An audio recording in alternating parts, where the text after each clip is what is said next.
நல்லது. இந்த காலை நேரத்திலே இந்த இரண்டாவது ஆராதனையிலே கலந்து கொண்டிருக்கிறதான உங்கள் யாவரையும் நான் ஆண்டவராகிய இயேசு கிறிஸ்துவின் இனிய நாமத்தினாலே அன்போடு கூட நான் வாழ்த்தி வரவேற்கிறேன். ஆமென். சந்தோஷமா இருக்கிறீங்களா?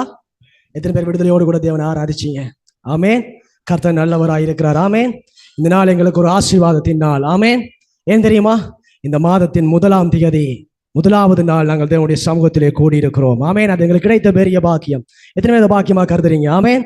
என்னுடைய வார்த்தை சொல்லுகிறது, முதலாவது தேவனுடைய ராஜ்யத்தையும் அவருடைய நீதியையும் தேடுங்கள், அப்பொழுது அவைகள் எல்லாம் உங்களுக்கு கூட கொடுக்கப்படும். இந்த மாசம் பிறந்தோடனே முதலாவதே ஓடி வந்துட்டோம். எங்க? ஆண்டுடைய சமூகத்துக்கு நாங்கள் வந்திருக்கிறோம். நான் சொல்றேன், இந்த மாசம் உங்களுக்கு ஆசீர்வாதத்தின் மாசம். விசுவாசிக்கிறவங்க ஆமென் என்று சொல்லி அதை பெற்றுக்கொள்ளுங்க பார்க்கலாம். இந்த மாசம் எங்களுக்கு ஆசீர்வாதத்தின் மாசம், செழிப்பின் மாசம், வெற்றியின் மாசம். நாங்கள் சகலவற்றையும் பெற்றுக்கொள்ளுகிற மாசம். விசுவாசிக்கிறவங்க ஆமென் என்று சொல்லுங்க பார்க்கலாம். ஆமென். ஹல்லேலூயா. நாங்கள் தேவனுடைய வார்த்தைக்கு நேராய் கடந்து செல்வோம். யோசுவா 1வது அதிகாரம் 8வது வசனத்தை நாங்கள் வாசிக்க கேட்போம். இந்த நியாயப்பிரமாண புஸ்தகம் உன் வாயை விட்டு பிரியாதிருப்பதாக, இதில் எழுதியிருக்கிறவைகளின் படியெல்லாம் நீ செய்ய கவனமாயிருக்கும்படி இரவும் பகலும் அதை தியானித்துக் கொண்டிருப்பாயாக. அப்பொழுது நீ உன் வழியை வாய்க்க பண்ணுவாய், அப்பொழுது புத்திமானாயும் நடந்து கொள்ளுவாய். ஒரு ஆமேன் சொல்லுங்க பார்க்கலாம். உனக்கு வசனம் விளங்கிச்சா விளங்கலையான்னு தெரியல, ஆனா ஒரு ஆமேன் சொல்லுங்க பார்க்கலாம். தேவன் இந்த மாசம் இந்த வசனத்தை உங்களுக்கு வாக்குத்தத்தமாக கொடுக்கிறார். நல்லா கவனிங்க. கர்த்தர், நீங்க மேல் வசனங்களை வாசிச்சு பாத்தீங்கன்னா, கர்த்தர் யோசுவாவை கூப்பிட்டு சொல்லுகிறார், இது வரைக்கும் மோசே இஸ்ரவேல் ஜனங்களை வழிநடத்தி வந்தான். இப்ப என் தாசனாகிய மோசே மறைத்து போயிட்டான். இப்ப நான் இவர்கள் எல்லாருக்கும் உன்னை தலைவனாக தெரிவு செய்து கொள்கிறேன். நீதான் நினைச்சோனும் இவர்களை வழிநடத்தி போகணும். நான் மோசையோடு இருந்தது போல உன்னோடும் நான் கூட இருப்பேன். அந்த பின் டோரை பூட்டி விடுங்க தயவு செய்து. பின் கதவை பூட்டி விடுங்க. நான் மோசையோடு இருந்தது போல உன்னோடும் நான் கூட இருப்பேன். ஆனால் நீ ஒன்று எனக்கு செய்யணும். என்னண்டா, அந்த யோசுவாவை பார்த்து சொல்லுகிறார், இந்த நியாயப்பிரமாண புஸ்தகம், நான் மோசே கூடாக எழுதி கொடுத்த இந்த நியாயப்பிரமாண புஸ்தகம், அந்த கட்டளைகள், வாக்கு தத்தங்கள், இந்த வார்த்தைகள், இந்த புஸ்தகத்தை நீ உன் வாயை விட்டு பிரியாதிருப்பதாக. பாருங்க, நல்லா கவனிங்க. உன் வாயை விட்டு பிரியாதிருப்பதாக, இதில் எழுதி இருக்கிறவைகளின் படியெல்லாம் நீ செய்ய கவனமாய் இருக்கும்படி இரவும் பகலும் அதை தியானித்துக் கொண்டிருப்பாயாக. நல்லா கவனிங்க. ஆனா சொல்றாரு, இரவும் பகலும். இரவும் பகலும் அப்படின்னு அதை விட வேற என்னங்க இருக்கு? இரவு இருக்கு, பகல் இருக்கு. ஆனா சொல்றாரு, இரவும் பகலும் இந்த நியாயப்பிரமாண புஸ்தகத்தை நீ என்ன செய்யணும்? தியானிச்சு கொண்டே இருப்பாயாக அப்படின்னு சொல்றாரு. இன்னைக்கு நாங்கள் அநேகர் விளங்கிக் கொள்கிறோம், இரவும் பகலும் எப்படி பிரதர்? அப்ப நான் இரவும் பகலும் பைபிளை துறந்தே வாசிச்சுட்டு இருந்தா நான் வேலைக்கு போறேன் இல்லையா? நான் என்னுடைய வேலையை செய்யறேன் இல்லையா? நான் நித்திர கொள்றேன் இல்லையா? நான் சாப்பிடுறேன் இல்லையா? ஏன் ஆண்டவர் இப்படி சொல்லி இருக்கிறாரு? இரவும் பகலும் எப்படிங்க நான் வசனத்தை தியானிக்க முடியும்? இது முடிகிற காரியமா? இப்படி ஒரு வேளை நீங்க அனைவரும் கேட்கலாம். நல்லா கவனிங்க. இந்த இரவும் பகலும் என்பது அது அர்த்தம் கிடையாது. நீங்க சங்கீதம் 1:2-3 வாசிங்க. கர்த்தருடைய வேதத்தில் பிரியமாயிருந்து இரவும் பகலும் அவருடைய வேதத்தில் தியானமாயிருக்கிற மனுஷன் பாக்கியவான். வாசிங்க. அவன் நீர்க்கால்களின் ஓரமாய் நடப்பட்டு தன் காலத்தில் தன் கனியை தந்து இலையுதிராதிருக்கிற மரத்தை போலிருப்பான். அவன் செய்வதெல்லாம் வாய்க்கும். ஒரு ஆமென் சொல்லுங்க. இங்க அதே வசனத்தை யோசுவாவுக்கு கர்த்தர் சொன்ன அதே வசனத்தை தான் இங்க தாவீதும் சொல்லுகிறார். எப்படின்னா, கர்த்தருடைய வேதத்தில் பிரியமாயிருந்து இரவும் பகலும். அதே வசனம் இங்க வருதா? இரவும் பகலும் அவருடைய வேதத்தில் தியானமா இருக்கணும். அதே யோசுவாக்கு ஆண்டவர் சொன்னார், இரவும் பகலும் நீ என்னுடைய வேதத்துல நியாயப்பிரமாண புஸ்தகம் உன் வாயை விட்டு பிரியாதிருப்பதாக, இரவும் பகலும் நீ அதை தியானித்துக் கொண்டிருப்பாயாக. அப்பொழுது நீ உன் வழியை வாய்க்க பண்ணுவாய், அப்பொழுது புத்திமானாய் நடந்து கொள்வாய். அப்ப கவனிங்க. அப்ப இரவும் பகலும் என்று ஆண்டவர் சொல்றது வெறுமனே இரவும் பகலும் பைபிளை துறந்து வச்சு நாங்க வாசித்துக் கொண்டிருப்பது அல்ல. வேலைக்கு போகாம, நித்திர போகாம, மற்ற காரியங்களை செய்யாம பைபிளை துறந்து வச்சு படித்துக் கொண்டிருப்பது அர்த்தம் கிடையாது. நல்லா கவனிங்க. இரவும் பகலும் அவருடைய வேதத்தில் தியானமாயிருப்பது என்பது நாங்கள் நடக்கிற பொழுது, வேலை செய்கிற பொழுது, என்ன செஞ்சாலும் தேவனை குறித்து, தேவன் தான் எங்களுடைய ஆதாரம், அவர்தான் என்னை வழி நடத்துகிறார், அவர் என்னோடு கூட இருக்கிறார், அவருடைய வார்த்தையை எப்பொழுதும் எங்களுடைய நினைவிலே வைத்துக் கொண்டு, எங்களுடைய சிந்தையிலே அவரையே நினைத்துக் கொண்டு போகிற போலாம் வரும் என்ன செய்தாலும் இரவும் பகலும் அவரையே நினைத்துக் கொண்டு வாழ்றோம் பாருங்க, அவரையே தியானிக்கிறோம் பாருங்க, அவரையே சிந்திக்கிறோம், அவருடைய எண்ணமாவே சிந்திக்கிறோம், அவற்றை நினைப்பாவே எனக்கு இருக்கு. இதானுங்க அது. எப்பவுமே அவருடைய நினைப்பாவே நீங்க இருக்கிறதா, அவர் நினைப்பாவே இருக்கிறதா. ஒருத்தரோட பேசும் பொழுது அவங்களுக்கு ஆண்டவரை குறித்து சொல்றது, ஆண்டவர் என்ன வழி நடத்துறாரு, ஆண்டவர் இருக்கிற, ஆண்டவரை குறிச்சே பேசுறது, எப்ப பார்த்தாலும் ஆண்டோடைய நினைப்பாவே இருக்கிறது. தனி இருக்கும் பொழுதெல்லாம் சும்மா இருந்து அது இல்லை இது இல்லைன்னு யோசிக்க வேண்டிய அவசியம் இல்லை. அவருடைய வசனங்களை, வாக்கு தத்தங்களை நாங்கள் தியானித்து சிந்தித்துக் கொண்டு அதையே பேசிக் கொண்டிருக்கோம் பாருங்க, அதுதானுங்க இரவும் பகலும் தியானமாயிருப்பது. நித்திரைக்கு போகும்போது சுபம் பண்ணிட்டு, ஆண்டவரே நீர் என்னோட கூட இருக்கிறேன், நான் நித்திரைக்கு போறேன், என்னோட நித்திரைக்கு நீங்க வாரீங்க, இரவுல சொப்பனங்கள் மூலமா என்னோட பேசுங்க, இரவும் பகலும் நீங்க அப்படி தியானிச்சுட்டு படுக்கிற பொழுது ஆண்டவர் இரவுல நித்திரையில கூட உங்களோட பேசுவாருங்க, சொப்பனங்கள் மூலமாய் உங்களோட பேசுவாரு. அப்ப இரவும் பகலும் நீங்க ஆண்டவரோட இருக்கிறது, அவரோடையே நெருக்கமாய் அவரோடையே வாழ்ற அந்த வாழ்க்கை தானுங்க, அதானுங்க இரவும் பகலும் அவருடைய வேதத்துல தியானமா இருக்கிறது. இந்த மாடு பாருங்க, மாடு எல்லா நேரமும் போய் புல்ல மேயாது, அது குறிப்பிட்ட நேரம் மேய்ஞ்சிட்டு வந்து இருக்கிற பொழுதும் என்ன செஞ்சோம்னா அசை போட்டுக்கொண்டே இருக்கும். எத்தனை பேர் பார்த்துருக்கிறீங்க? அசை போட்டுக்கொண்டே இருக்கும், அது சாப்பிட்டு திருப்பி திருப்பி அசை போட்டுக்கொண்டே இருக்கு. நீங்க கேட்கிற வசனங்கள் எல்லாம், நீங்க வாசித்த வசனங்கள் எல்லாம், தேவனுடைய வாக்குத்தத்தங்கள் எல்லாம் மறுபடி மறுபடி மறுபடி இரவும் பகலும் நீங்க தியானித்து உங்களுடைய சிந்தைக்கு எடுத்து உங்களுடைய ஆத்துமாவில் அதையே குறித்து சிந்தித்துக் கொண்டிருக்கிறீங்க பாருங்க, அதுதான் இரவும் பகலும் வேதத்திலே தியானமா இருப்பது. எத்தனை பேர் நான் சொல்ல புரியுது? விசுவாசிக்கிறோம் ஆமென் சொல்லுங்க பார்க்கலாம். இப்படி நீ செஞ்சின்னு சொன்னால், நல்லா கவனிங்க, சத்தியத்துக்கு வர, இப்படி நீ செய்தின்னு சொன்னால் அப்பொழுது நீ உன் வழியை வாய்க்க பண்ணுவாய், அப்பொழுது புத்திமானாகவும் நடந்து கொள்ளுவாய். என்னவா? அப்பொழுது உன் வழியை வாய்க்க பண்ணுவாய், அப்பொழுது புத்திமானாயும் நீ நடந்து கொள்ளுவாய். அது என்னங்க வழியை வாய்க்க பண்றது, புத்திமான நடக்கிறது? சில நேரங்கள் அந்த தமிழ்ல வார மொழி நடைகள் எங்களுக்கு விளங்காம இருக்கலாம். சில நேரங்கள் நான் என்ன செய்வேன்டா, விளங்காத வசனங்களை வேறு மொழிபெயர்ப்புல எடுத்து நான் வாசிச்சு பார்ப்பேன். பரிசுத்த வேதாகமத்திலே பல மொழிபெயர்ப்புகள் இருக்கு, தமிழ் மொழிபெயர்ப்பிலே பல மொழிபெயர்ப்புலாம் இருக்கு, இலகுவா நீங்க புரிஞ்சு கொள்ளக்கூடிய அளவுல, அல்லது ஆங்கில மொழி நடையில பல மொழிபெயர்ப்புகள் இருக்குது. அப்படி நீங்க வாசிச்சு பாத்தீங்கன்னா இந்த வசனத்துக்கு ஆங்கிலத்தில் சொல்லப்பட்டிருக்கிறது, அப்பொழுது நீ உன் வழியை வாய்க்க பண்ணுவாய், அப்பொழுது நீ புத்திமானாய் நடந்து கொள்வாய் என்பதற்கு ஆங்கிலத்தில் சொல்லப்படுகிறது prosperity and successful. என்னது? prosperity and successful. அப்படின்னா நீ இந்த வசனத்தை தியானிச்சு கொண்டு இரவும் பகலும் வசனத்துல நீ தியானமா இருப்பான்னு சொன்னா உன்னுடைய வாழ்க்கை செழிப்பாகவும் வெற்றி உள்ளதாகவும் இருக்கும். விசுவாசிக்கிறவங்க ஆமென் என்று சொல்லுங்க பார்க்கலாம். உன்னுடைய வாழ்க்கை செழிப்பாகவும் வெற்றி உள்ளதாகவும் இருக்கும் என்று சொல்லி ஆண்டவர் சொல்லுகிறார். அதே சங்கீதம் 1-2 வாசிச்சு பாத்தீங்கன்னா அதே அர்த்தத்தை தான் அங்கேயே சொல்லப்பட்டிருக்கிறது, செழிப்பாகவும் வெற்றி உள்ளதாகவும் இருப்பார். நீங்க ஆண்டவருடைய வசனத்தை தியானிச்சு கொண்டு இரவும் பகலும் வசனத்துல வேதத்துல நீங்க தியானமா இருந்தீங்கன்னு சொன்னா உங்களுடைய வாழ்க்கை செழிப்பாகவும் வெற்றி உள்ளதாகவும் இருக்கு. விசுவாசிக்கிறவங்க ஆமென் சொல்லுங்க பார்க்கலாம். நான் சொல்றேன், இந்த மாசம் உங்களுக்கு செழிப்பாகவும் வெற்றி உள்ளதாகவும் இருக்கும். விசுவாசிக்கிறவங்க ஆமென் சொல்லுங்க பார்க்கலாம். முதலாவது நீங்க அவருடைய ராஜ்யத்துக்கு வந்திருக்கிறீங்க. நான் சொல்றேன், இந்த 6வது மாசம் செழிப்பும் வெற்றியும் உங்களுடைய வாழ்க்கையிலே 6வது மாசம் 6 பெருக்கிறதோட போகிறது. விசுவாசிக்கிறவங்க ஆமென் என்று சொல்லுங்க பார்க்கலாம். செழிப்பு, வெற்றி, ஆசீர்வாதம், ஐஸ்வர்யம் இதெல்லாம் உங்களுக்குரியது. தேவன் எனக்காக உங்களுக்காக வைத்திருக்கிற காரியம். இன்றைக்கு அநேக தேவப்பிள்ளையோட வாழ்க்கையில இப்படிப்பட்ட வார்த்தைகளை கேட்டா அவங்க பயப்படுறாங்க. செழிப்பா பிரதர், அது பாவம். ஐஸ்வர்யமா, அப்படிலாம் போயிடக்கூடாது. ஆசீர்வாதமா, இப்படியான வார்த்தைகளுக்கு இன்னைக்கு தேவப்பிள்ளைகள் பயப்படுறாங்க. நல்லா கவனிங்க, இந்த வாக்குத்தத்தங்கள் எல்லாம் எனக்கும் உங்களுக்கும் உரியது.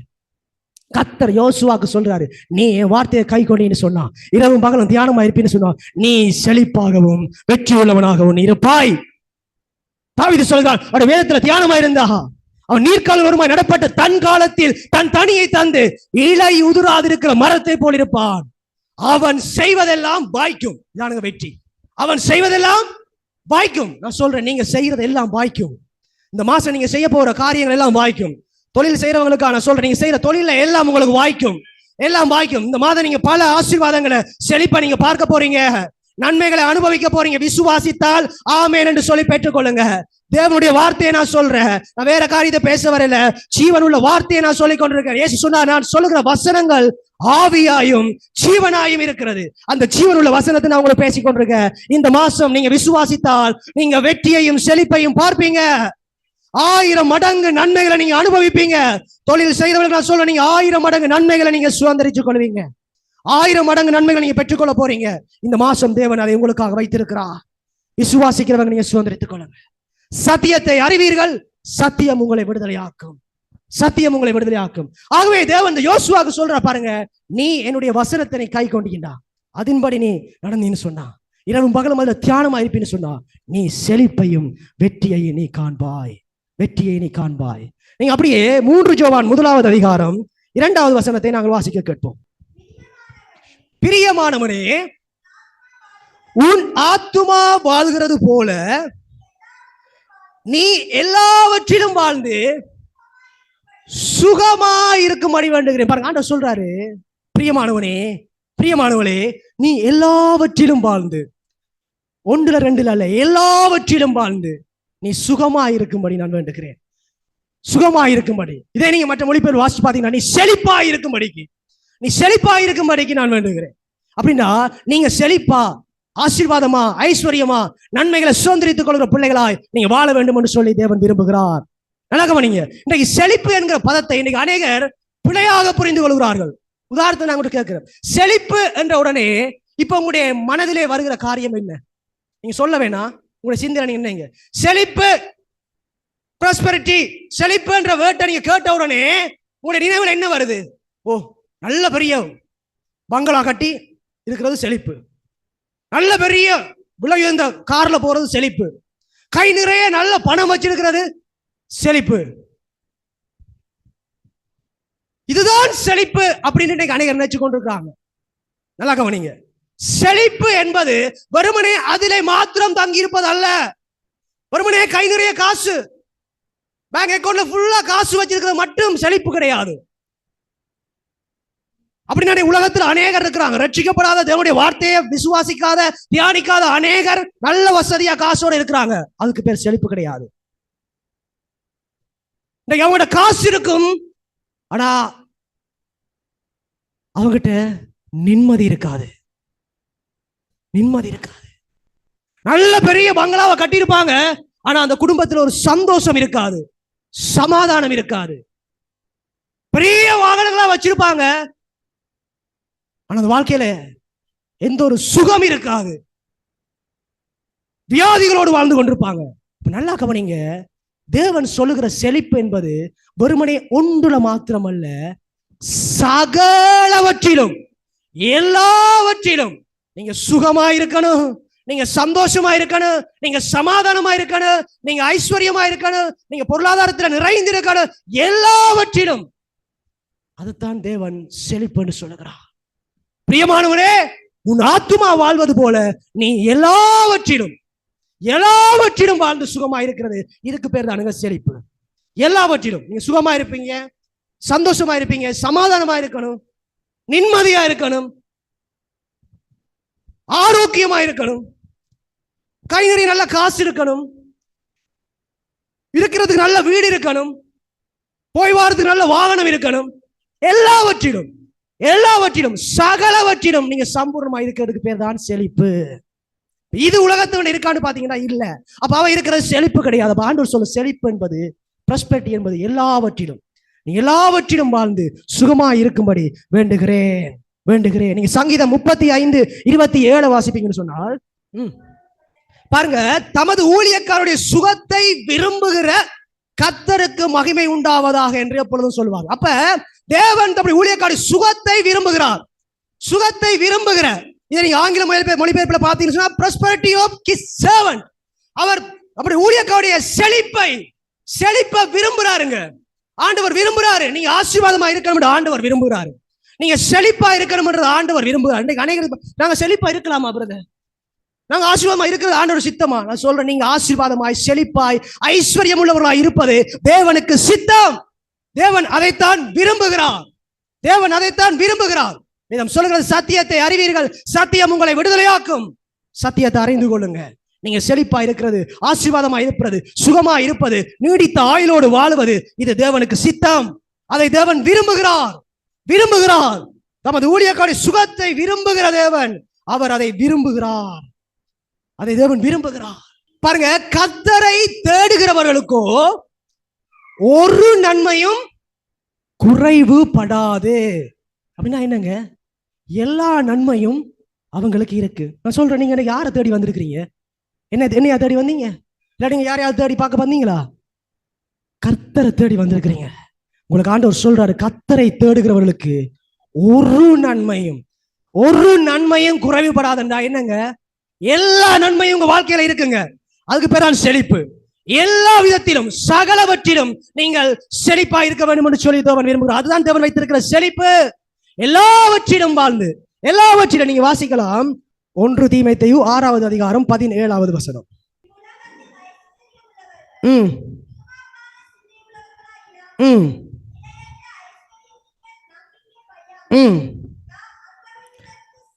கவனிங்க, நாம் அனுபவிக்கிறதற்கு சகலவித நன்மைகளையும் நமக்கு சம்பூரணமாய் கொடுக்கிற ஜீவனுள்ள தேவன். நல்லா கவனிங்க, நம்முடைய ஆண்டவர் எப்படின்னா, நாங்கள் அனுபவிக்கிறதற்கு சகலவித நன்மைகள், அதான் சொல்ல செழிப்பு, சகலவித எல்லாவித சகலவித நன்மைகளையும் சம்பூரணமாய் கொடுக்கிறவராம்.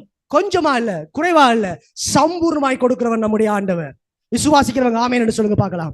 ஒருவேளை இந்த வார்த்தையை கேட்கும் பொழுது உங்களுக்கு ஒரு வித்தியாசமா இருக்கலாம். நான் சொல்றது சத்தியம், அவருடைய வாக்குத்தத்தம், அவருடைய வார்த்தையை நான் பேசுகிறேன். அவர் சகல நன்மைகளையும் சம்பூர்ணமாய் கொடுக்கிறவர், உங்களுக்கு குறைவா கொடுக்கிறவர் அல்ல, சம்பூர்ணமாய் கொடுக்கிறவர். அவர் கொடுத்தா அங்க ஒரு நிறைவு இருக்கும், நிறைவு இருக்கும். அதான் நம்முடைய தேவன், நிறைவாய் கொடுக்கிறவர், நிறைவாய் கொடுக்கிறவர். 5 அப்பம் 2 மீன் ஆசீர்வதிச்சாரு. 5000 பேர் சாப்பிட்டு மிகுதி 12 கூடுதலை எடுக்க வச்சாரு. ஏன் அவருக்கு அதோட நிப்பாட்ட தெரியாதா? போதுமான அளவோட நிப்பாட்ட தெரியாதா? அவர் மிகுதி எடுக்க வைக்கிற தெய்வம். அன்புடைய பிள்ளைகளை, அவருடைய வார்த்தை சொல்லுவார், நீங்கள் மிகுதியாய் நிறைவுள்ளவர்களாய் சம்பூர்ணம் உள்ளவர்களாய் உங்களை அவர் ஆசீர்வதித்திருக்கிறார். விசுவாசித்தால் அந்த வார்த்தையுடைய வாக்குத்தத்தத்தை நீங்க பெற்றுக்கொள்ளுங்க. இந்த மாசம் அவர் சொல்றாரு, நீங்க செழிப்பாக போறீங்க. சகலவற்றிலும் சுகம் இல்லையா? சுகத்துல நீங்க செழிப்படைய போறீங்க. சுகத்துல செழிப்படைய போறீங்க. ஆரோக்கியம் இல்லையா? ஆரோக்கியத்துல நீங்க செழிப்படைய போறீங்க. உங்க கையில பணம் பொருளாதாரங்கள் குறைவா இருக்கா? நான் சொல்றேன், பொருளாதாரத்துல நீங்க செழிப்படைய போறீங்க.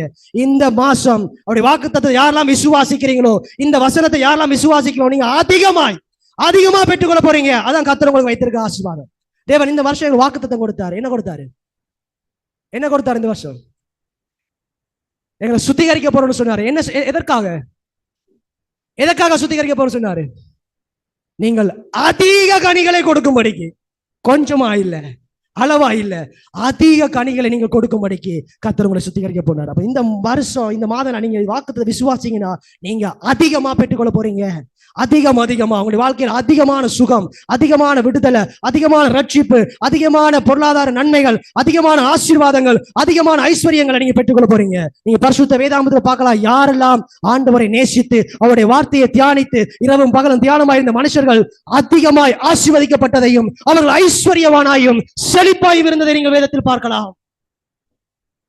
அதுல ஒரு மனுஷன் தாவீது சொல்றான், அவர் நீர்க்கால வருமாய் நடப்பட்டு தன் காலத்தில் தன் கனியை தந்து இளையுதிராது இருக்கிற மரத்தை பழுப்பான். அவர் செய்வதெல்லாம் வாய்க்கும். நான் செய்யறதெல்லாம் வெற்றியா இருக்கு. ஏன்டா அவர் தெரியும், நான் அவருடைய வேதத்துல இரவும் பகலும் தியானமாய் இருக்கிறேன். நான் சொல்ற ஆளுடைய வார்த்தையை விசுவாசித்து அந்த வார்த்தையின்படியே நீங்க செஞ்சீங்கன்னு சொன்னா உங்க வாழ்க்கையில அதிகமான செழிப்பும் நன்மைகளையும் வெற்றியை நீங்க பார்க்க முடியும். நீங்க பேதுருவை பாத்தீங்கடா, அவருடைய வாழ்க்கையில ஒரு தோல்வி அடைந்தவனாய் ஆண்டவரிடத்துல வந்தான். தோல்வி அடைந்த நிலைமையில நின்னான். இரவு முழுதும் பிரயாசப்பட்டு, ஆண்டவரே நான் ஒன்றுமே அகப்படவில்லை என்று சொல்லி வந்து நின்னான். வெறும் படகோட, வெறும் வலையோட நின்றவன் ஆண்டவர்ட்ட வாரான். இயேசுவோட பார்த்து சொல்றாரு, நீ இந்த வலை பக்கம் போய் அந்த வலையை போடு. அவர் சொல்ற அந்த வசனத்தை லூக்கா 5வது அதிகாரம் 5வது வசனத்தை நீங்க வாசிப்பீங்கன்னு சொன்னால், வாசிங்க ஒருவர். லூக்கா 5:5. அது பேதுரு சொல்ற ஒரு வார்த்தையை கேளுங்க. அதற்கு சீமோன், ஐயரே, ராம் முழுவதும் நாங்கள் பிரயாசப்பட்டு ஒன்றும் அகப்படவில்லை, ஆகிலும் பாருங்க சொல்றான், நான் இரவு முழுக்க பிரயாசப்பட்டு பார்த்துட்டு ஆண்டவரே, ஆனா ஒன்னும் அகப்பட இல்லை. ஆகிலும் சொல்றான், ஆகிலும் என்னுடைய எக்ஸ்பீரியன்ஸ், என்னுடைய அனுபவம் இல்ல, ஆனா ஆகிலும் உம்முடைய வார்த்தை படி. நல்லா கவனிங்க, இன்னைக்கு அநேகர் என்ன செய்யறாங்க, அனுபவத்தை சத்தியமா மாத்த நினைக்கிறாங்க. அனுபவம் ஒரு நாள் சத்தியமா மாறாது. நான் என்னுடைய அனுபவத்தை இந்த இடத்துல சொல்ல முடியாது. என்னுடைய அனுபவம் சத்தியமா மாற முடியாது. இந்த சத்தியத்தின்படி என்னுடைய வாழ்க்கை மாற வேண்டும். என்னுடைய வாழ்க்கையை நான் பேசிக்கொண்டிருக்க முடியாது. இந்த சத்தியத்தின் தான் பேசுவேன். அதுதான் சத்தியம். இந்த சத்தியத்தின்படி என்னுடைய வாழ்க்கையை நான் மாற்ற வேண்டுமே தவிர என்னுடைய வாழ்க்கைக்கு ஏற்றால் போல இந்த சத்தியத்தை நான் மாற்ற முடியாது. என்னுடைய வாழ்க்கையிலே வியாதி இருக்கின்றதுக்காக நான் ஆண்டவரை ஏற்றுக்கொண்ட எல்லாருடைய வாழ்க்கையிலும் வியாதி என்று சொல்லி நான் சொல்ல முடியாது. வேதம் சொல்லுகிறது, அவருடைய தழும்புகளாலே நீங்கள் குணமாக்கப்பட்டிருக்கிறீர்கள். சத்தியத்தை நாங்கள் பேச வேண்டும், சத்தியத்தை நாங்கள் சொல்ல வேண்டும். சத்தியம் தான் ஒரு மனிதனை விடுதலையாக்கும். சத்தியத்தை அறிவீர்கள், சத்தியம் உங்களை விடுதலையாக்கும். அவனுடைய வார்த்தை சொல்கிறது, நீ அவருடைய வசனத்தை இரவும் பகலும் தியானமா இருப்பீங்களா, நீ செழிப்பாகவும் வெற்றி உள்ளவனாகவும் இருப்பாய், செழிப்பாகவும் வெற்றி உள்ளவனாகவும் இருப்பாய் என்று சொல்லுகிறார். அப்போ சகலவித நன்மைகளை பாருங்க, தீமோத்தேயுவில் வாசிக்கிறோம், சகலவித நன்மைகளை நாம் அனுபவிக்கிறதற்கு நாம் என்ஜாய் பண்றதுக்கு அவர் சகலவித நன்மைகளையும் சம்பூர்ணமாய் நமக்கு கொடுக்கிறார். அப்ப ஒரு நன்மையும் குறைவில்லாம சகலதும் நிறைந்து சம்பூர்ணமாய் வாழுகிற ஒரு வாழ்க்கைக்கு பேர் தான் செழிப்பு. கர்த்தர் இன்றைக்கு அந்த செழிப்பை உங்கள் மேல கட்டவிழ்க்கிறார். நான் சொல்றேன், இந்த செழிப்பை கர்த்தர் கட்டவிழ்க்கிறார். இந்த செழிப்போடு நீங்கள் வாழ வேண்டும், செழிப்போடு வாழ வேண்டும், வெற்றி உள்ளவர்களாய் நீங்கள் வாழ வேண்டும். இயேசுட்ட ஒரு மனுஷன் வந்தாலே அவனுடைய வாழ்க்கை செழிப்பு தான், வெற்றி தான். இதுதான் சத்தியம். தோற்று போய் நின்ற அந்த பேதுருடைய வாழ்க்கை இயேசு வெற்றி உள்ளதாய் மாற்றுகிறார். அவன் ஆகிலும் உம்முடைய வார்த்தையின்படியே வலையை போடுகிறேன் என்று சொல்லி போடுறான் பாருங்க. அவன் வாழ்க்கையிலேயே அவன் பார்த்திராத அத்தனை மீன்களை அன்றைக்கு பார்க்கிறானுங்க. நல்லா கவனிங்க, அவன் வாழ்க்கையில, நான் சொல்றேன், வாழ்க்கையிலேயே பார்த்திருக்க மாட்டான் அந்த மீன்களை. அந்த அளவுக்கு மீன்களை அந்த நிமிஷம் பார்க்கிறான். எதனால? அந்த வார்த்தையின் படி அந்த வலையை போட்டதுனால. அவன் தன்னுடைய அனுபவத்தின்படி அங்க செய்யல, அனுபவத்தின்படி செஞ்சு அங்க எல்லாம் தோற்று போயிட்டான். இரவு முழுவதும் தெரியும், இரவுல போனா தான் மீன் பிடிக்கலாம்னு சொல்லி இரவு முழுவதும் போறான், போய் பிரயாசப்பட்டு பார்க்கிறான், ஒன்னும் கிடைக்கல. இப்ப அந்த அனுபவம் எல்லாத்தையும் தூக்கி போட்டு, ஆண்டவரே உம்முடைய வார்த்தையின்படி நான் இந்த வலையை போடுகிறேன் என்று சொல்லிட்டு போய் போடுறான் பாருங்க. வலை கிழிந்து போகத்தக்கதாக, அத்தனை படகு நிரம்பி வழியத்தக்கதாக அந்த ஆசீர்வாதத்தை அவன் பெற்றுக்கொள்கிறான். சிலர் கேட்கலாம், ஆண்டவர் வந்து ஆண்டவர் ஆசீர்வதிப்பாரா? நான் சொல்றேன், ஆண்டவர் ஆசீர்வதிப்பார். முதலாவது ஆசீர்வதிப்பாரு. இயேசுட்ட வந்தா இயேசுன்னு ஆசீர்வதிப்பாரு. இயேசுட்ட வந்தாலே ஆசீர்வதிப்பார். நான் சொல்றேன், இன்றைக்கு இந்த வார்த்தையை கேட்டு இந்த வார்த்தையின்படி யாரெல்லாம் நீங்க செய்றீங்களோ உங்க வாழ்க்கையில செழிப்புக்கு நீங்க தப்ப மாட்டீங்க. என்ன பிரதர், சாபத்துக்கு தானே தப்ப மாட்டீங்கன்னு கேள்விப்பட்டுக்கிறீங்க, இதுல செழிப்புக்கு. நான் சொல்றேன், அவருடைய வார்த்தை அப்படித்தான் சொல்லுது. வார்த்தையை கேட்டு அதன்படி செய்யறவங்கன்னா நீங்க செழிப்பீங்க. நீதிமொழிகள் 28வது அதிகாரம் 25வது வசனம். கர்த்தரை நம்புகிறவனோ செழிப்பான். கர்த்தரை நம்பி நீங்க வந்தீங்கன்னா நீங்க செழிப்பீங்க. நான் சொல்றேன், நீங்க செழிப்பீங்க. கர்த்தரை நம்புகிற மனுஷன் செழிப்பான், அது அவருடைய வாக்குத்தத்தம். யாரெல்லாம் நீங்க ஆண்டவரை நம்பி வந்துக்கிறீங்க சொல்லுங்க. இன்னைக்கு ஆண்டவரை நம்பி வந்தீங்க, நான் சொல்றேன், உங்க வாழ்க்கை செழிக்கும். நீங்க செழிப்பா இருப்பீங்க. எல்லாவற்றிலும் சகலவற்றிலும் நாம் அனுபவிக்கிறதுக்கு சகலவித நன்மைகளையும். இதான் அநேகருக்கு பிரச்சனை. ஆண்டவர் ஒரு சிலருக்கு அதை கொடுப்பாருங்க, ஒரு சிலருக்கு இதை கொடுக்க மாட்டார். இப்படித்தான் அநேகர் புரிஞ்சு வச்சு பண்ணிக்கிறாங்க. இல்ல, ஆண்டவர் சகலவற்றையும் அனுபவிக்கிறதுக்கு. எபேசியர் 1வது அதிகாரம் 3வது வசனத்தை வாசிப்பீங்கன்னு சொன்னால்,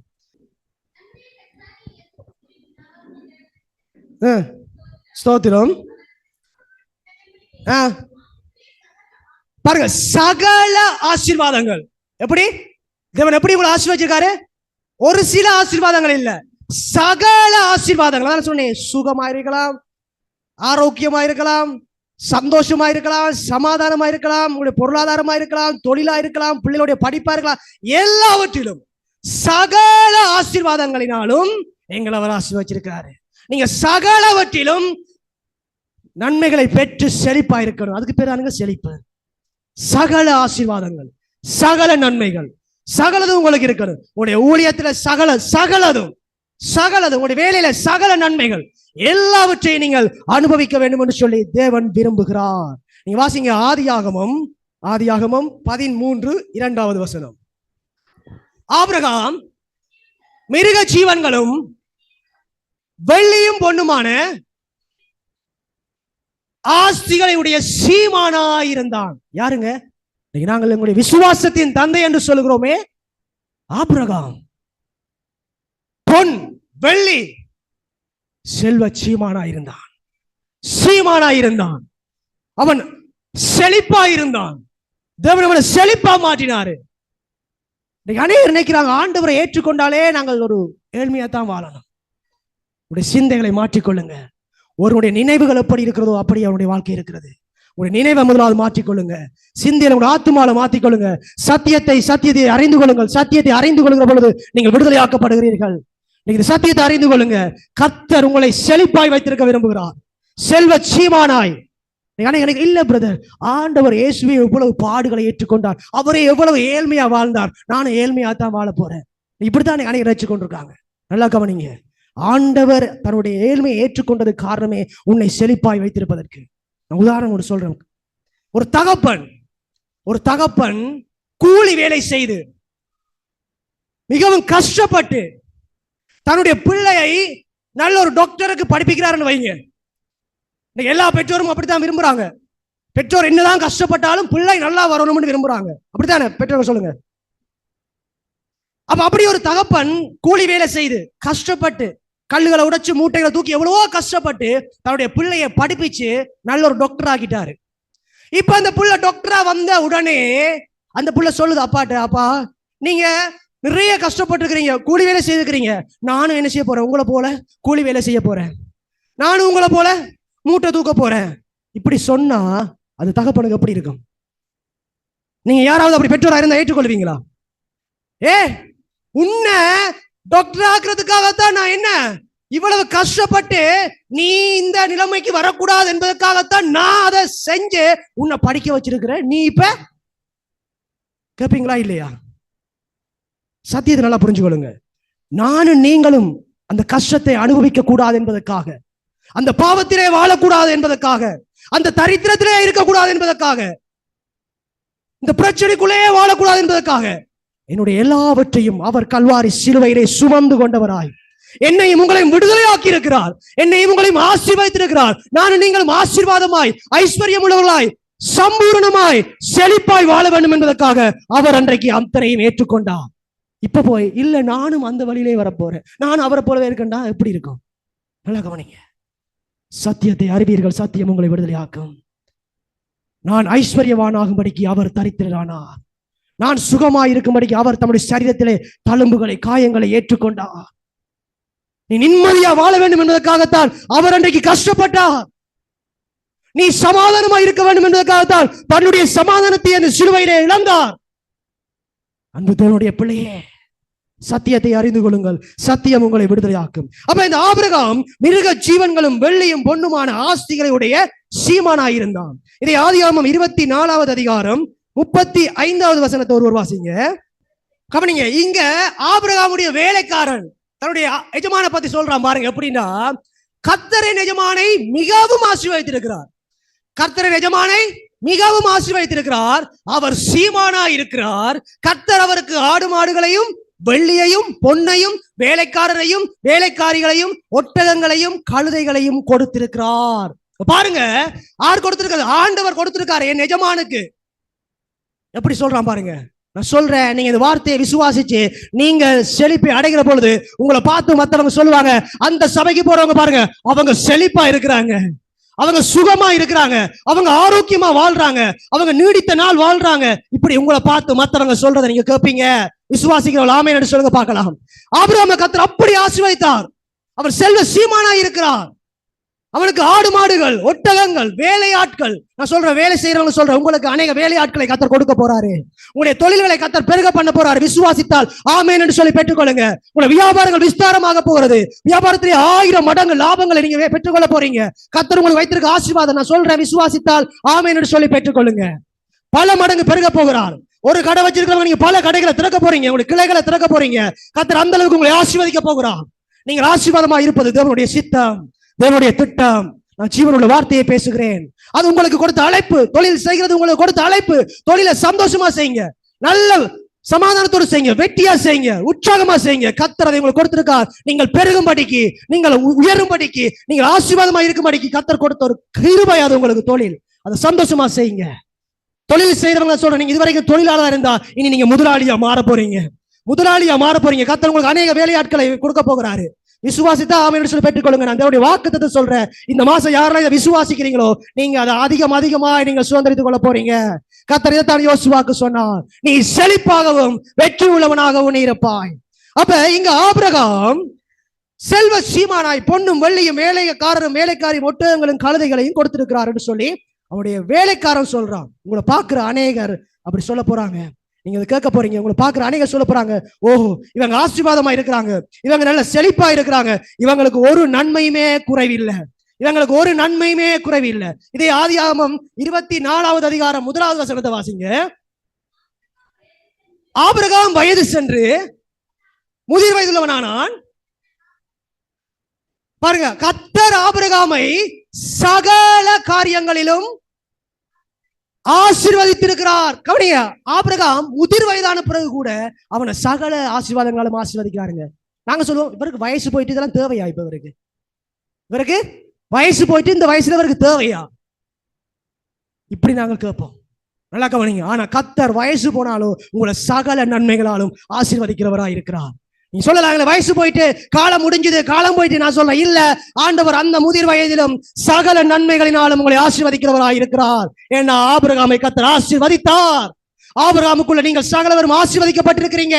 அந்த ஆசீர்வாதத்துக்கு நீங்க சொந்தக்காரரா இருக்கிறீங்க. அதனால நீங்க சொல்லுங்க, முதிர் வயதில நான் ஆசீர்வாதமா இருப்பேன், நான் முதிர் வயதிலும் ஆசீர்வாதமா இருப்பேன், முதிர் வயதில நான் ஆசீர்வாதமா இருப்பேன். கர்த்தர் அப்படிப்பட்ட ஒரு ஆசீர்வாதத்தை உங்களுக்கு வைத்திருக்கிறார். நீங்க வாசிங்க, 1 நாளாகமம் 29வது அதிகாரம் 28வது வசனம் வாசிங்க. 1 நாளாகமம் 29வது அதிகாரம் 28வது வசனம். அவன் தீர்க்காயுசும் ஐஸ்வர்யமும் மகிமையும் உள்ளவனாய் நல்ல முதிர் வயதிலே மரணம் அடைந்த பின் அவன் குமாரனாகிய சாலமோன் அவன் ஸ்தானத்தை அரசான். அப்ப இந்த வசனம் யாரை குறித்து சொல்லப்படுகிறது?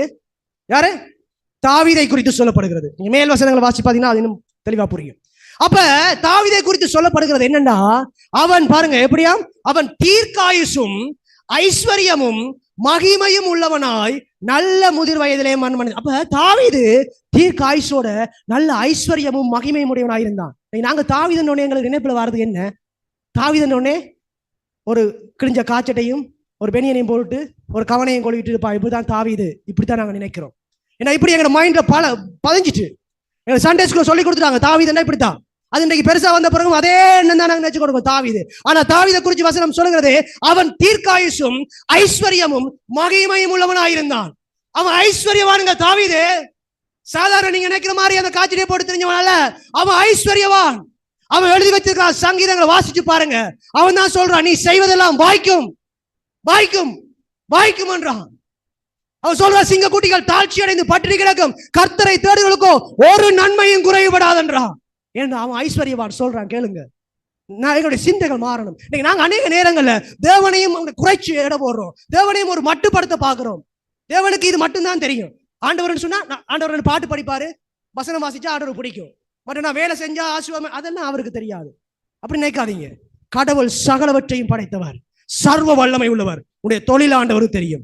உனக்கு தொழிலை கொடுத்தது அவர், தொழிலை உன்னை ஆசீர்வதிக்கிறவர் அவர், உன்னை உயர்த்துகிறவர் அவர். சகலதும் அவருக்கு தெரியும். உன் வாழ்க்கையில எல்லாவற்றையும் ஆண்டவர் வெறுமனே ஆலயத்துக்கு போறதையும் பாட்டு படிக்கிறதையும் அதை சொல்லிக் கொடுக்கிற மாத்திரமல்ல, உன் தொழில நீ எப்படி முன்னேறணும், எப்படி ஆசீர்வாதங்களை சுதந்திரிச்சுக்கணும், எப்படி நீ ஐஸ்வர்யவானா இருக்கணும், இது எல்லாத்தையும் சொல்லிக் கொடுத்திருக்கிறாரு. ஆண்டவர் சர்வ வல்லமை உள்ளவர்.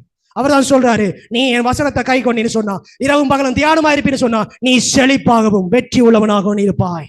விசுவாசிக்கிறவங்க ஆமென் சொல்லுங்க பார்க்கலாம். இப்ப எங்க தாவீதை பத்தி பாருங்க, கவனிங்க. தாவீது சொல்லப்படுது, அவன் தீர்க்காயுசும் ஐஸ்வர்யமும் மகிமையும் உள்ளவனாய் நல்ல முதிர் வயதிலே மரணம் அடைந்தான். அப்ப நல்லா வாழ்ந்திருக்கானுங்க, நல்லா வாழ்ந்திருக்கிறான், நல்லா வாழ்ந்திருக்கிறான். ஒண்ணு நான் சொல்றேன், இன்னைக்கு அநேகர் ஏன் இந்த பூமிக்குரிய வாழ்க்கையை முடிச்சுக்கொள்ள விரும்புறாங்கடா, என்னால வாழ முடியல, நான் செத்து போறது நல்லம், வாழ்றதை விட செத்து போறது நல்லம்னு ஏன் நினைக்கிறாங்கடா, இந்த பூமியில அவங்க நன்மைகளை அனுபவிப்பதில்லை, தேவன் கொடுத்திருக்கிற ஆசீர்வாதங்களை சுதந்திரிச்சு கொள்வதில்லை, நல்ல குடும்பங்களோடு உறவுகளோடு வாழ்வதில்லை, சந்தோஷத்தை சமாதானத்தை சுகத்தை அனுபவிக்கிறது இல்லை. இதனால இங்க வாழ்றதை விட போறது மேல் அப்படின்னு நினைக்கிறாங்க.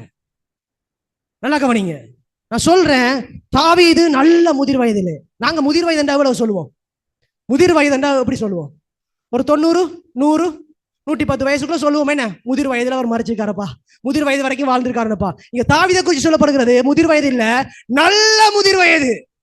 அவனோட காலத்துல ஏது நல்ல முதிர் வயதோ அது வரைக்கும், நல்ல முதிர் வயது வரைக்கும் வாழ்ந்து அவன் மறைச்சிருக்கிறான். நான் உங்களை பார்த்து சொல்றேன், நீங்க சாகுன்னு நான் சொல்லல, நீங்க நல்லா நீடித்த ஆயுளோடு வாழுங்க. அப்படி ஒருவேளை சாகணும்னு விரும்பினா நல்ல முதிர் வயதுல சாகுங்க.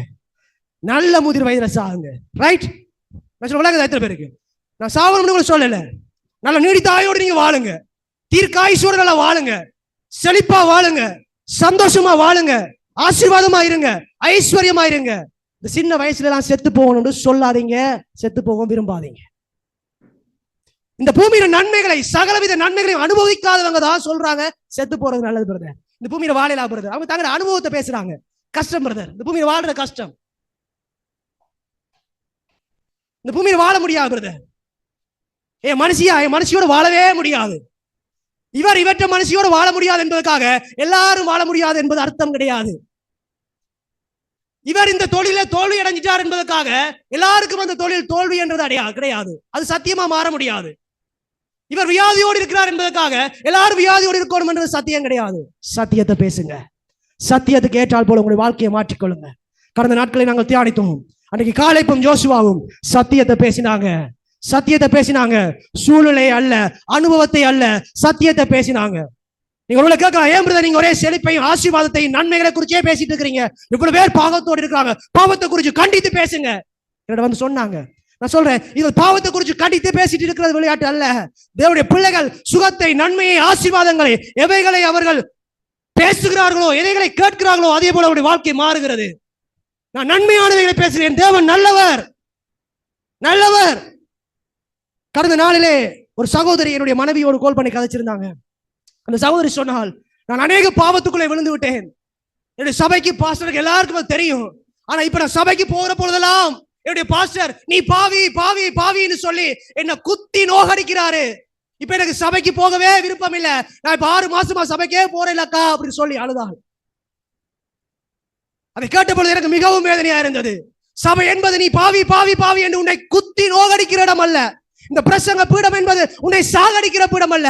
ஆண்டவர் சொன்னார், அநேகர் வேதனையோடு வருகிறார்கள், அநேகர் கஷ்டத்தோடு வருகிறார்கள், அநேகர் துன்பத்தோடு வருகிறார்கள். அவர்கள் இந்த இடத்திலே வந்து போகிற பொழுது அழுது கொண்டு கஷ்டப்பட்டு கொண்டு போற இடம் அல்ல. அநேகர் நினைக்கிறாங்க பாவத்தை குறிச்சு கண்டித்து உணர்த்தி பேசினா அநேகர் அழுவாங்க. அழுதுட்டா ஓ இவர் நல்ல பிரசங்கியார், எல்லாரையும் அழ வச்சுட்டாரு அப்படின்னு நினைக்கிறாங்க. அது அல்லங்க சத்தியம். அதுல சத்தியம்.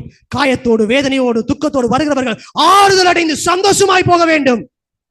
தேவனிடத்திலே ஒருவன் துக்கத்தோடு வேதனையோடு வந்தால் அவனை ஆசீர்வதித்து சந்தோஷமாய் போக பண்ணுகிறவர் நம்முடைய ஆண்டவர். நான் நினைச்சா உங்களை இன்றைக்கு நீங்க பாவி என்று சொல்லி ஒரு பாவத்தை குறித்து கண்டித்து உணர்த்தி இன்னைக்கு இந்த கம்பெனியை கூட எடுக்க வைக்காம உங்களை ஓட வைக்க முடியும். ஆனால் நான் அதை பேச வரவில்லை. என்னுடைய மாம்சத்திலே அதை நான் பேச வரவில்லை. ஆவியானவர் சொல்லுகிற சத்தியத்தை நான் உங்களுக்கு பேச வந்திருக்கிறேன். வேதம் சொல்லுகிறது, நீ ஆசீர்வதிக்கப்பட்டவள், நீ ஆசீர்வாதமாய் இருப்பாய், நீ செழிப்பாய் இருப்பாய், சுகமாய் இருப்பாய், விடுதலையா இருப்பாய் என்று சொல்லி வேதம் சொல்லுகிறது. அதை நான் உங்களுக்கு பேசுகிறேன். இதையே கேட்டு இதையே நீங்க பேசுங்க. நீங்க பேசுகிறது போல உங்களுடைய வாழ்க்கை மாறும். அன்றைக்கு இஸ்ரவேல் ஜனங்கள் எகிப்திலே மிகவும் கஷ்டப்பட்டு நோகடிக்கப்பட்டு துன்பப்படுத்தப்பட்டு கஷ்டத்தோடு வேதனையோடு கடந்து வந்தாங்க. அந்த வனாந்திரத்திலும் பல கஷ்டங்களை அனுபவிச்சாங்க. எதற்காக? கானானுக்குள்ள எப்படியாவது போயிடலாம்னு சொல்லி அந்த துக்கத்தோடு வேதனையோடு கஷ்டப்பட்டு கொண்டிருந்த ஜனங்களுக்கு இந்த பார்த்துட்டு போய் வந்த 10 பேர் பிரசங்கிச்சாங்க பாருங்க. என்ன பிரசங்கம்! அதை கேட்டு அந்த வழியிலே அவ்வளவு பேர் செத்து போனாங்க. அவங்களே நொந்து நூலிசாகி வந்து நிக்கிறாங்க வனாந்திரத்துல. எகிப்துல அவ்வளவு பார்வோட துன்பப்பட்டு வந்து நிக்கிறாங்க. அவங்களுக்கு வந்து பேசுறாங்க இந்த 10 பேரும், ஓ நாங்க அங்க போக முடியாது, அந்த தேசம் சரியில்லை, அது நம்ம பச்சிக்கிற தேசம், இப்படி பேசினாங்க. இதை கேட்டு அத்தனை பேரும் அத்தனை பொத்துன்னு போயிட்டாங்க. நான் சொல்றேன், அந்த யோசுவா காலேப் சொன்னாங்க, இல்ல அது நல்ல தேசம், பாலும் தேனும் ஓடுகிற தேசம். பாருங்க, அது கூட ஓடுகிற தேசம். காலையிலையும் மாலையிலையும் டீ கொடுப்பாங்கன்னு சொல்லல, பாலும் தேனும் ஓடுகிற தேசம், அது கூட ஓடுகிற தேசம். ஆசீர்வாதங்கள் புரண்டு ஓடுகிற தேசத்துக்கு கர்த்தர் உங்களை கொண்டு வராருங்க. ஆசீர்வாதத்துல மிதந்து நீங்க வாழணும் ஆண்டவர் விரும்புறாருங்க. அதாங்க கர்த்தர் கொடுக்குற ஆசீர்வாதம். கர்த்தர் கொடுக்குற ஆசீர்வாதம். அன்னைக்கு பேதுருவோட படகை நிரப்பினாரு. ஏன் அவருக்கு அளவா கொடுக்க தெரியாதா? இயேசுவுக்கு அளவா கொடுக்க தெரியாதா? ஏன் நிரப்பினாரு? ஆண்டவர்கிட்ட வரும்போது அவர் நிரப்புவாருங்க. உங்க வாழ்க்கைய சந்தோஷத்தினால நிரப்புவாரு, சமாதானத்தினால நிரப்புவாரு. நீங்க வெறுமையா இருந்தாலும் உங்களை நிரப்புவாரு. நீங்க ஆண்டவர்கிட்ட கொடுத்து பாருங்க உங்க வாழ்க்கைய. அவர் நிரப்புகிற தெய்வம். அப்ப இங்க தாவீது தன்னுடைய முதிர் வயது வரைக்கும் மனமஞ்சிருக்கான். அப்ப சொல்றான் பாருங்க, அவன் தீர்க்காயுசும் ஐஸ்வர்யமும் மகிமை உள்ளவனுமாய் நல்ல முதிர் வயதிலே மரணம் அடைந்த பின் அவன் குமாரனாகிய சாலமோன் அவன் ஸ்தானத்திலே அரசாண்டான்.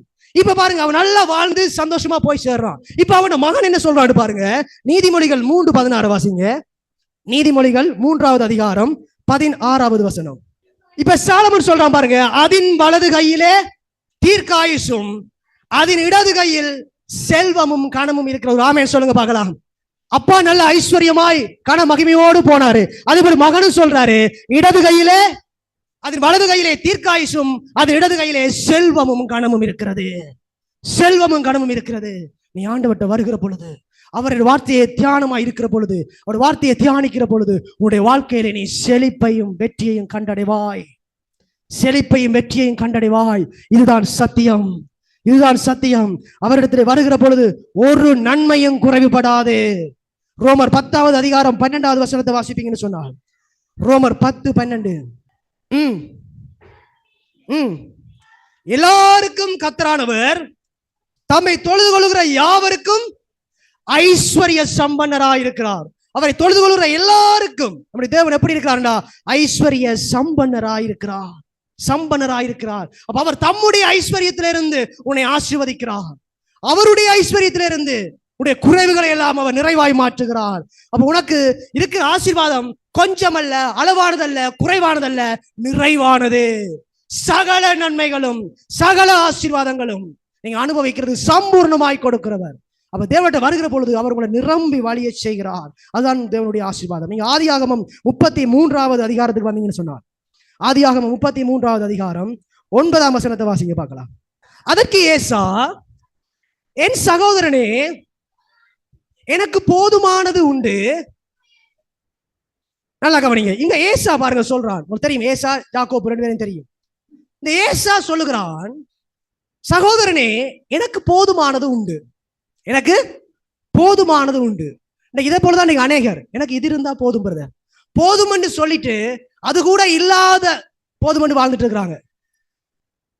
போதுமானது இருக்கு பிரதர் அப்படின்னு சொல்றாங்க, ஆனா போதுமானது கூட இல்லாம அது போதும்னு சொல்லிட்டு இன்னைக்கு அநேகர் வாழ்ந்து கொண்டு இருக்கிறாங்க. நல்லா கவனிங்க. ஏசா சொல்றான் பாருங்க, ஏசா என் சகோதரனே எனக்கு போதுமானது உண்டு. ஆனா யாக்கோபு என்ன தெரியுமா சொல்றான்? யாக்கோபு என்ன தெரியுமா சொல்றான்? அடுத்த வசனத்தை வாசிங்க. தேவன் எனக்கு அனுக்கிரகம் செய்திருக்கிறார், வேண்டியது எல்லாம் எனக்கு உண்டு. ஒரு ஆமென் சொல்லுங்க பார்க்கலாம். யாக்கோபு சொல்றான் பாருங்க, எனக்கு வேண்டியது எல்லாம் உண்டு. அப்படின்னா என்ன? ஒன்று கூட எனக்கு குறைவில்லைங்க. இது யாரு சொல்றது? யாக்கோபு. தேவனை நம்பி, தேவனுடைய வார்த்தையை நம்பி வெறும் கோலும் தடியாய் புறப்பட்டவன். அவன் சொல்றான், எனக்கு வேண்டியது எல்லாம் உண்டு, வேண்டியது எல்லாம் உண்டு. அவன் சொல்றான், எனக்கு போதுமானது இருக்கு. நீங்க தீர்மானிச்சு கொள்ளுங்க எது வேணும்னு. கர்த்தர் உங்களுக்கு கொடுக்கிறது வேண்டியது எல்லாம். அவருடைய வார்த்தையை நம்பி, அவருடைய வார்த்தையை விசுவாசித்து, வார்த்தையில தியானமா இருந்தீங்கன்னா உனக்கு வேண்டியது எல்லாம் கொடுக்கிற தெய்வம், வேண்டியது எல்லாம் கொடுக்கிற தெய்வம். எதற்கண்டா தேவன் அப்படிப்பட்ட வாழ்க்கையை உனக்கு வைத்திருக்கிறான். உங்களுக்கு வேண்டியதெல்லாம் இருக்கா? ஒருவேளை இல்லையா? எதுல குறைவு இருக்கா? கர்த்தரை தேடுவதற்கோ ஒரு நன்மையும் குறைவுபடாதுன்னு சொல்லி தேவன் சொல்லுகிறார். குறைவில்லாத ஒரு வாழ்க்கையை தேவன் எனக்கு உங்களுக்கு வைத்திருக்கிறார். அதையே விசுவாசிங்க, அதையே பேசுங்க, உங்க வாழ்க்கையில அதை சுதந்திரிச்சு கொள்ளுங்க. இந்த மாசம் நீங்க அதை பெற்றுக்கொள்ள போறீங்க. இயேசுவின் நாமத்தினால அந்த செழிப்பின் அபிஷேகத்தை நான் கட்டவிழ்க்கிறேன் ஒவ்வொருத்தர் மீதும்.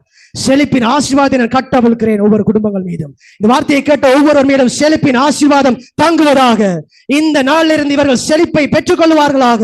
இந்த மாதத்தில் செழிப்பை சுதந்திரித்துக் கொள்வார்களாக. சகல விதத்திலும் இவர்கள் அனுபவிக்கிறதுக்கு சகலவித சம்பூர்ணமாய் இவர்களுக்கு கிடைப்பதாக இயேசுவின் நாமத்தினாலே பெற்றுக்கொள்ளுங்க, பெற்றுக்கொள்ளுங்க. இயேசுவின் நாமத்தினால உங்களை பிளஸ் பண்றேன்.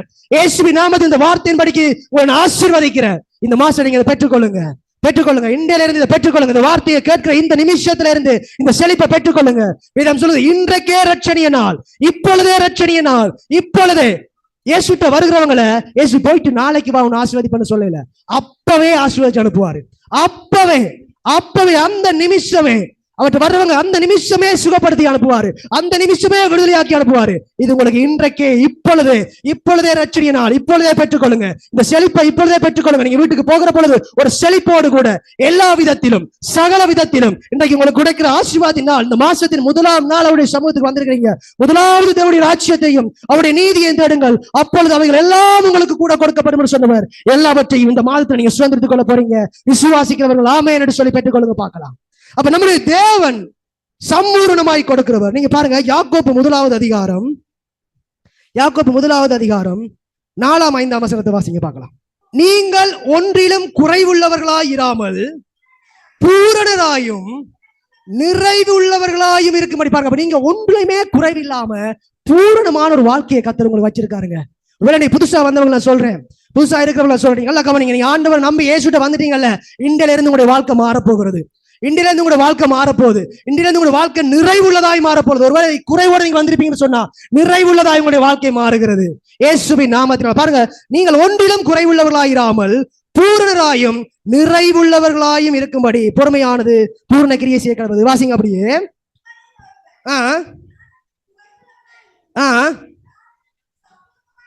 கவனிங்க, நம்முடைய ஆண்டவர் அப்படின்னா யாவருக்கும் சம்பூர்ணமாய் கொடுக்கிறவர், குறைவா இல்லைங்க. நம்முடைய ஆண்டவர் குறைவா.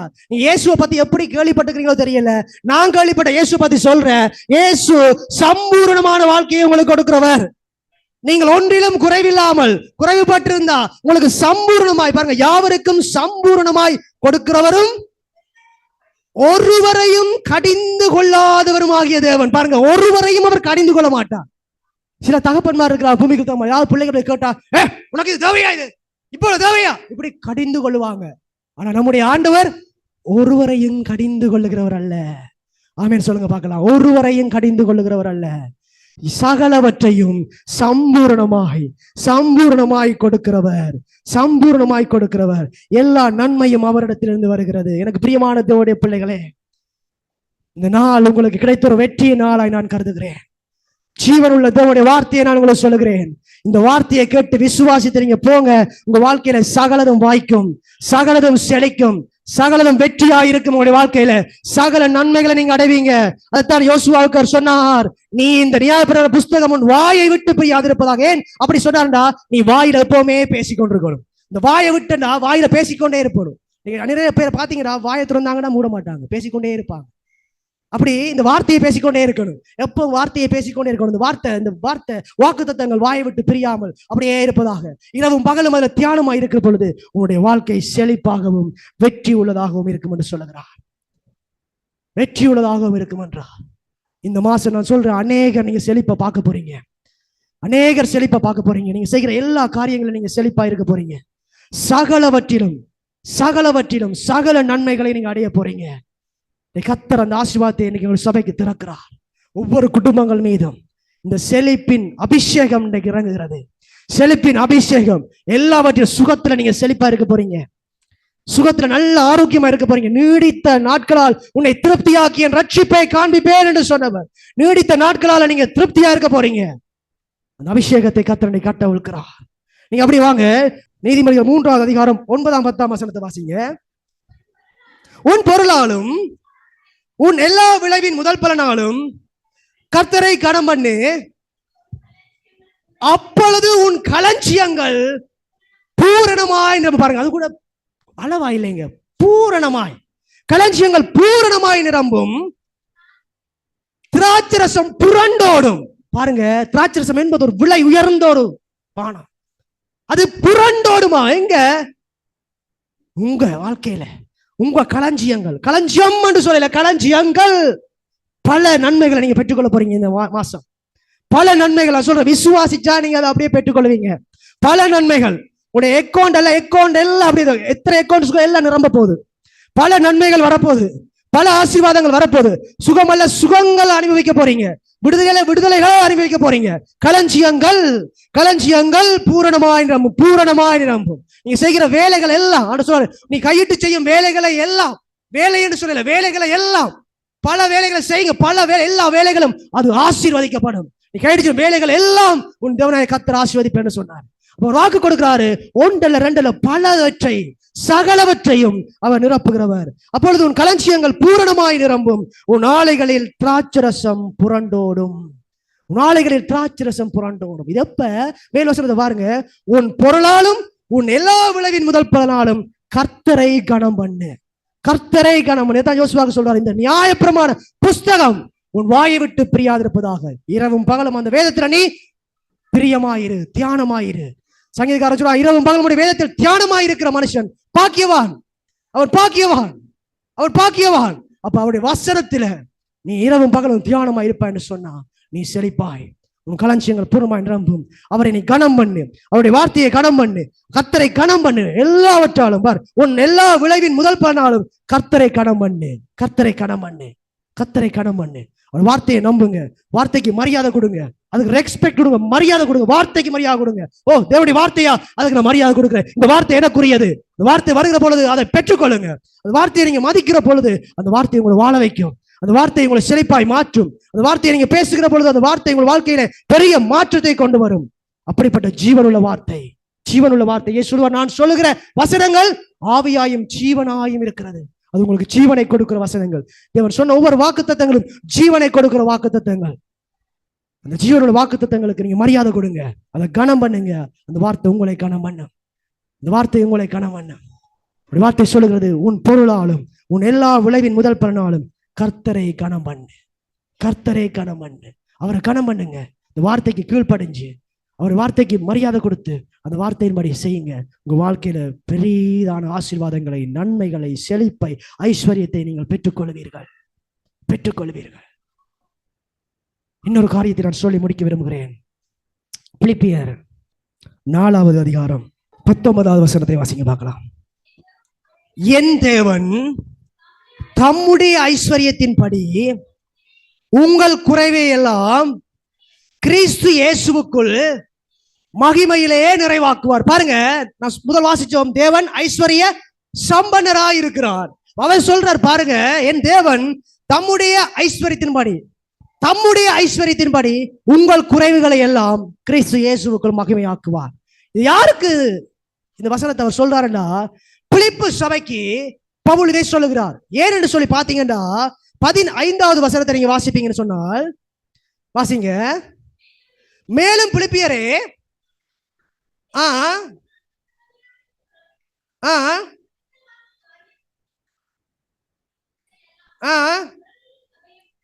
பாருங்க, நீங்கள் மாத்திரம் இந்த கொடுக்கல் வாங்கல் காரியத்தில் உடன்பட்டதை அல்லாமல் வேறொரு சபையும் உடன்படவில்லை என்று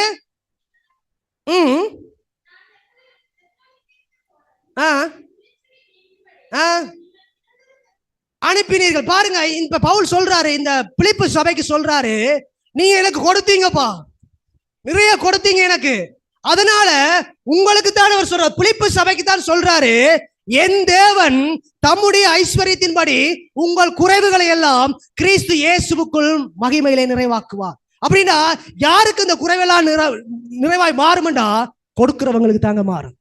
கொடுக்கிறவங்களுக்கு, விதைக்கிறவங்களுக்கு. வேதம் சொல்ல, நீ எதை விதைக்கிறாயோ அதைத்தான் நீ அறுப்பாய். விதைப்பும் அறுப்பும் என்பது தேவன் எங்களுக்கு வைத்திருக்கிற பிரமாணம். எதை விதைக்கிறீங்களோ அதைத்தான் நீங்க அறுப்பீங்க.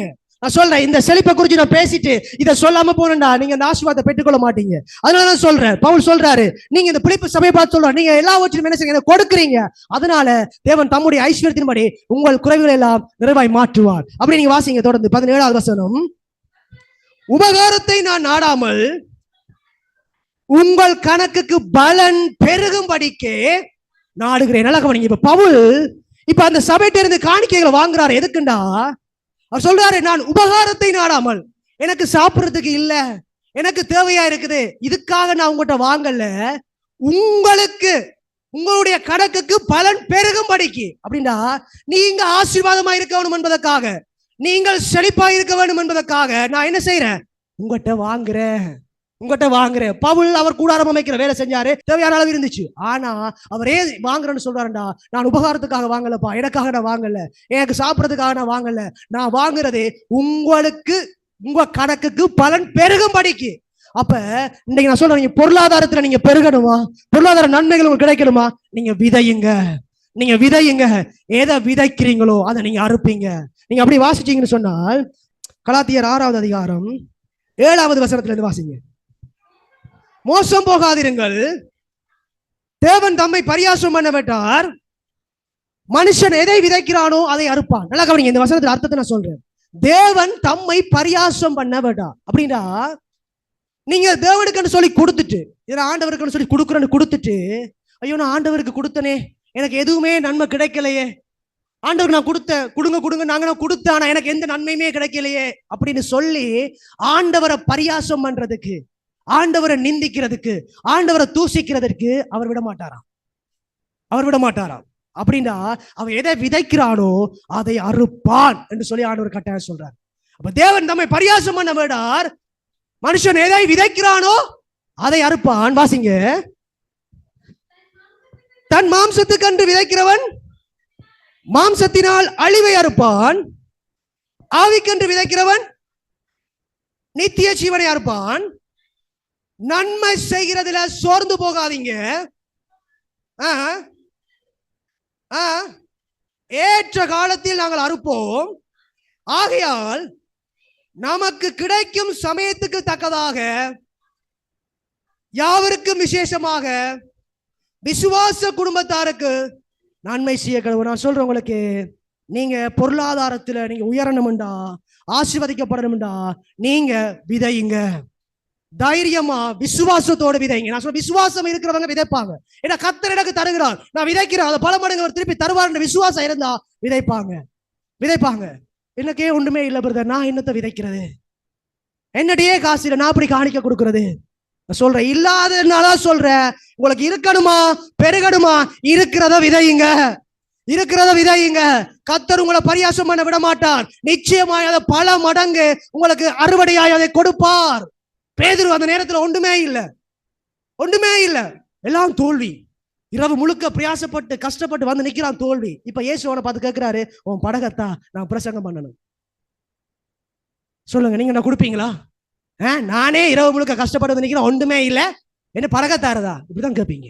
ஆனா பேதுரு, இந்தாங்க ஆண்டவரே, அவன் இருந்தது அந்த படகுதான், இருந்தது அந்த வறுமையான படகுதான், கொடுத்தான். அந்த நிமிஷமே ஆண்டவர் அதை பல மடங்கு மீன்களால பெருக்கினா. நான் சொல்றேன், உங்களோட இருக்கிறத ஆண்டவருக்காக கொடுங்க, விசுவாசத்தோடு கொடுங்க, விதைங்க, விசுவாசத்தோடு விதைங்க. ஏழைகளுக்கு கொடுங்க, விசுவாச குடும்பங்களுக்கு கொடுங்க, ஊழியக்காரருக்கு கொடுங்க, சபைக்கு கொடுங்க, ஊழியத்துக்கு கொடுங்க. சத்தியங்களை கேட்கறீங்களா? கொடுங்க. அது உங்களுக்கு ஆசீர்வாதம் பல மடங்கு பெருக செய்யும். நீங்க வாசிங்க, மேல் வசனத்தை வாசிங்க, அப்படியே 6வது வசனத்தை வாசிங்க. மேலும் திருவசனத்தில் உபதேசிக்கிறவனுக்கு சகல நன்மைகளிலும் பகிர்ந்து கொடுக்க கடவன். சத்தியத்தை ஒரு பாஸ்டருக்கு கேட்கிறீங்களா? அந்த பாஸ்டருக்கு விதையுங்க, கொடுங்க. சகல நன்மைகளும் கொடுக்க கடவன். ஏன் இத அவர் கஷ்டம் பண்றதுக்காகவா? இல்ல, உங்க கணக்குக்கு பலன் பெருகும்படிக்கு அதை கொடுங்க. இதுதான் கர்த்தர் வைத்திருக்கிற வழி. உங்களுடைய ஆசீர்வாதத்துக்கு தான் வழி. ஏழைகளை பாக்குறீங்களா? கொடுங்க, அவங்களுக்கு கொடுங்க. அவங்களா வரும் வந்து கேட்கும் வரைக்கும் காத்துட்டு இருக்காங்க, கேட்கறதுக்கு முன்னுக்கே கொண்டே கொடுங்க, விதையுங்க. விதைக்கிறவங்களுக்கு நான் சொல்றேன், விதைச்சிட்டு ஆவலோடு காத்திருங்க, அறுவடை உங்களுக்கு நிச்சயமாய் கிடைக்கும். விதைக்காம அறுவடையை பார்த்தா எப்படிங்க அறுவடை கிடைக்கும்? விதைச்சிட்டு ஆவலோடு எதிர்பார்த்திருங்க.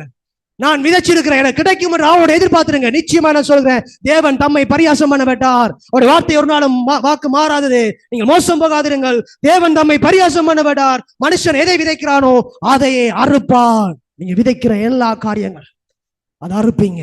அன்பை விதையுங்க, சமாதானத்தை விதையுங்க, சந்தோஷத்தை விதையுங்க. அதை நீங்க அறுப்பீங்க, பல மடங்கு அறுப்பீங்க. குடும்பத்துக்குள்ள சந்தோஷத்தை விதையுங்க, சமாதானத்தை விதையுங்க. ஒருவோடு சமாதானமா பேசுங்க, சந்தோஷமா பேசுங்க, அன்பா இருங்க.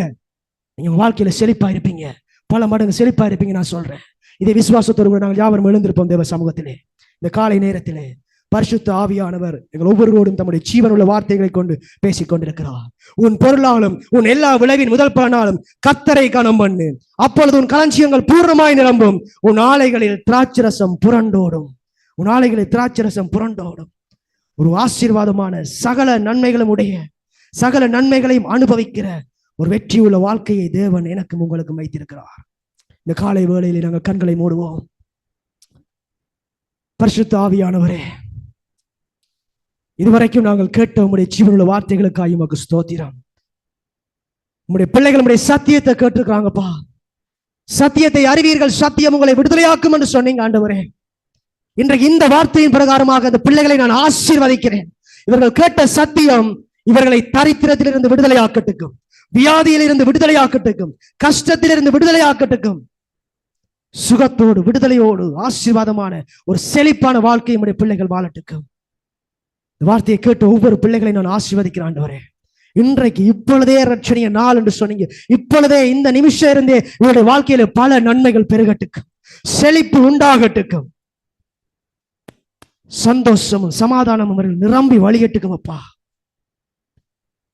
இவர்களை பார்க்கிறவர்கள் இவர்கள் ஆசீர்வாதமாய் இருக்கிறார்கள் என்று சொல்லத்தக்கதாய், அன்றைக்கு எப்படி அந்த ஆபிரகாமுடைய வேலைக்காரன் சொன்னானோ, கர்த்தரின் எஜமானை ஆசீர்வதித்திருக்கிறார், மிகவும் ஆசீர்வதித்திருக்கிறார் என்று சொன்னான். அதே போல இவர்களை பார்க்கிறவர்கள் சொல்லட்டுக்கு ஆண்டவரே, இவர்கள் ஆசீர்வாதமாய் இருக்கிறவர்கள், இவர்கள் ஆசீர்வதிக்கப்பட்டிருக்கிறார்கள், இவர்கள் சுகமாய் இருக்கிறார்கள், இவர்கள் செழிப்பாய் இருக்கிறார்கள், இவர்கள் ஆரோக்கியமாய் இருக்கிறார்கள் என்று சொல்லத்தக்க வகையிலே இந்த ஆசீர்வாதங்களை இந்த பிள்ளைகள் மீது நான் கட்டவிழ்க்கிறேன். இந்த செழிப்பை இன்றைக்கு கட்டவிழ்க்கிறேன். உடைய பிள்ளைகள் செழிப்பாய் இருக்கட்டும், ஐஸ்வர்யங்களை சுதந்திரித்துக் கொள்ளட்டும். இயேசுவின் நாமத்தில் ஜெபிக்கிறேன் பிதாவே, ஆமென், ஆமென்.